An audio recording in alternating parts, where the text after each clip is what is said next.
Artigo 2. Pertencemos a Cristo e a Maria na qualidade de escravos. Segunda verdade. Do que Jesus é para nós, concluímos que não nos pertencemos, como diz o apóstolo, e sim a Ele, inteiramente, como seus membros e escravos, comprados que fomos por um preço infinitamente caro, o preço do seu sangue. Antes do batismo, o demônio nos possuía como escravos, e o batismo nos transformou em escravos de Jesus Cristo, e só devemos viver, trabalhar, morrer para produzir frutos para o homem-Deus, glorificá-lo em nosso corpo e fazê-lo reinar em nossa alma, pois somos sua conquista, seu povo adquirido, sua herança. Pelo mesmo motivo, o Espírito Santo nos compara. Primeiro, as árvores plantadas ao longo das águas da graça, nos campos da igreja, árvores que devem dar seus frutos no tempo adequado. Segundo, aos galhos de uma videira de que Jesus Cristo é o tronco e que devem produzir boas uvas. Terceiro, a um rebanho cujo pastor é Jesus, e esse rebanho deve multiplicar-se e dar leite. Quarto, a uma boa terra de que Deus é o lavrador, e na qual a semente se multiplica, rendendo 30, 60, 100 vezes mais. Jesus amaldiçoou a figueira estéril e declarou condenado o servo inútil que não fizera valer o seu talento. Tudo isso nos prova que Jesus Cristo quer receber alguns frutos de nossas mesquinhas pessoas. Quer receber nossas boas obras, porque as boas obras lhe pertencem exclusivamente. Criados em Jesus Cristo para boas ações, essas palavras do Espírito Santo mostram que Jesus Cristo é o único fim de todas as nossas boas obras e que devemos servi-lo não somente como servidores assalariados, mas como escravos de amor. Explico-me. Há duas maneiras aqui na terra de alguém pertencer a outrem e de depender de sua autoridade. São a simples servidão e a escravidão, donde a diferença que estabelecemos entre servo e escravo. Pela servidão, comum entre os cristãos, um homem se põe a serviço de outro por um certo tempo, recebendo determinada quantia ou recompensa. Pela escravidão, um homem depende inteiramente de outro durante toda a vida e deve servir a seu senhor, sem esperar salário nem recompensa alguma, como um dos animais sobre que o dono tem direito de vida e morte. Há 3 espécies de escravidão: por natureza, por constrangimento e por livre vontade. Por natureza, todas as criaturas são escravas de Deus. Os demônios e os réprobos são escravos por constrangimento, e os justos e os santos o são por livre e espontânea vontade. A escravidão voluntária é a mais perfeita, a mais gloriosa aos olhos de Deus, que olha o coração, que pede o coração, e que é chamado o Deus do coração, ou da vontade amorosa, porque por esta escravidão escolhe-se sobre todas as coisas a Deus e seu serviço, ainda quando não o obriga a natureza. A diferença entre um servo e um escravo é total.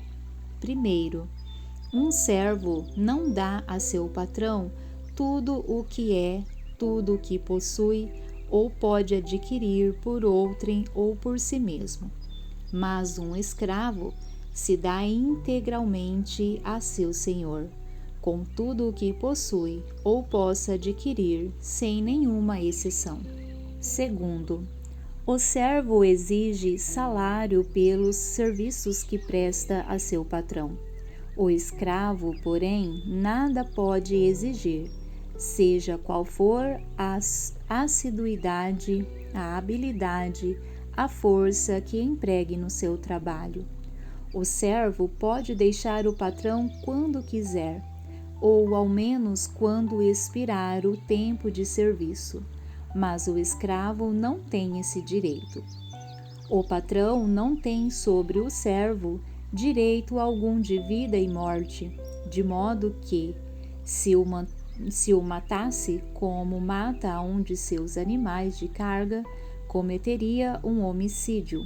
Mas pelas leis, o Senhor tem sobre o escravo o poder de vida e morte, de modo que pode vendê-lo a quem quiser ou matá-lo como, sem comparação, o faria a seu cavalo.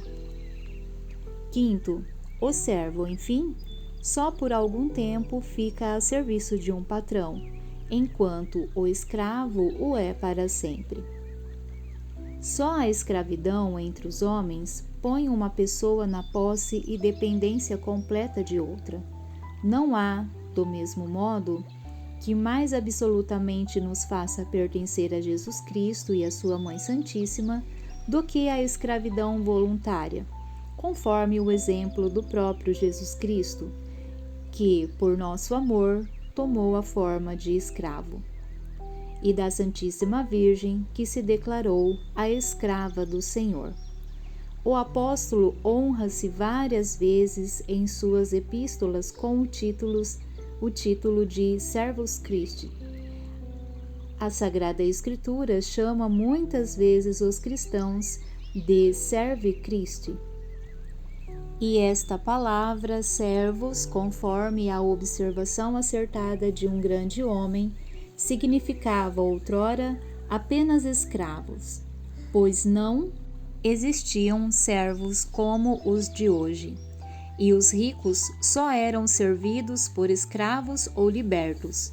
E para que não haja a menor dúvida de que somos escravos de Jesus Cristo, o Concílio de Trento usa a expressão inequívoca Mancipia Christi e nola aplica escravos de Jesus Cristo.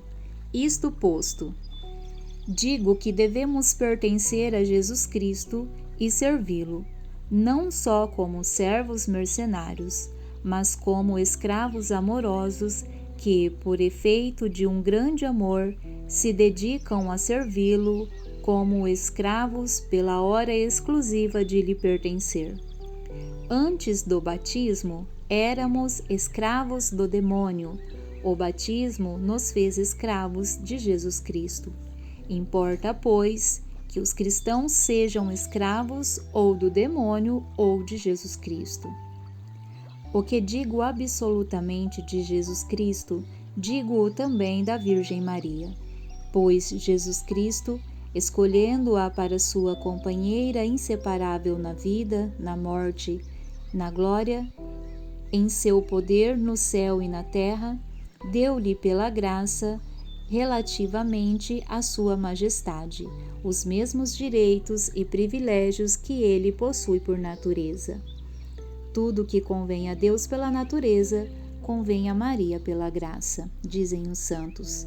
Assim, conforme este ensinamento, pois que ambos têm a mesma vontade e o mesmo poder, têm também os mesmos súditos, servos e escravos.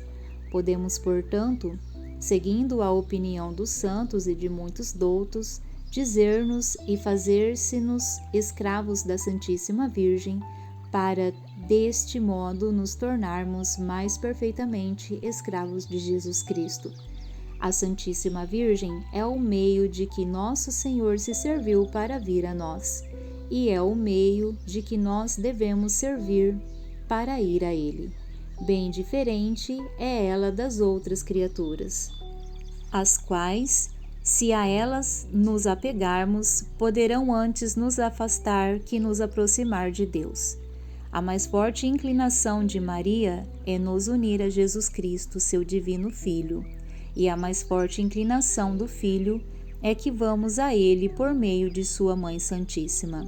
E isto é para Ele tanta honra e prazer, como seria para um rei honra e prazer se alguém, para tornar-se mais perfeitamente seu escravo, se fizesse escravo da rainha. Eis porque os santos padres e São Boaventura com eles dizem que a Santíssima Virgem é o caminho para chegar a Nosso Senhor. Além disso, se a Virgem Santíssima, como já disse, é a Rainha e Soberana do céu e da terra, dizem Santo Anselmo, São Bernardo e São Boaventura, não possui ela tantos súditos e escravos quantas criaturas existem? Não é razoável que entre tantos escravos por constrangimento haja alguns por amor que de boa vontade e na qualidade de escravos escolham Maria para sua soberana? Pois então os homens e os demônios terão seus escravos voluntários e Maria não há de tê-los? Seria desonra para um rei se a rainha, sua companheira, não possuísse escravos, sobre os quais tivesse direito de vida e morte, pois a honra e o poder do rei são a honra e o poder da rainha, e pode-se acreditar que Nosso Senhor, o melhor de todos os filhos, que deu à sua Mãe Santíssima parte de todo o seu poder, considere um mal ter ela tantos escravos? Terá ele menos respeito e amor à sua mãe do que teve Assuero e a Ester e Salomão a Betsabé? Quem ousaria dizê-lo ou pensá-lo sequer? Mas onde me leva minha pena? Por que me detenho aqui a provar uma coisa tão evidente? Se alguém recusa confessar-se escravo de Maria, que importa? Que se faça e se diga escravo de Jesus Cristo. É o mesmo que ser escravo da Santíssima Virgem, pois Jesus Cristo é o fruto e a glória de Maria. E isso se faz perfeitamente pela devoção de que falaremos a seguir.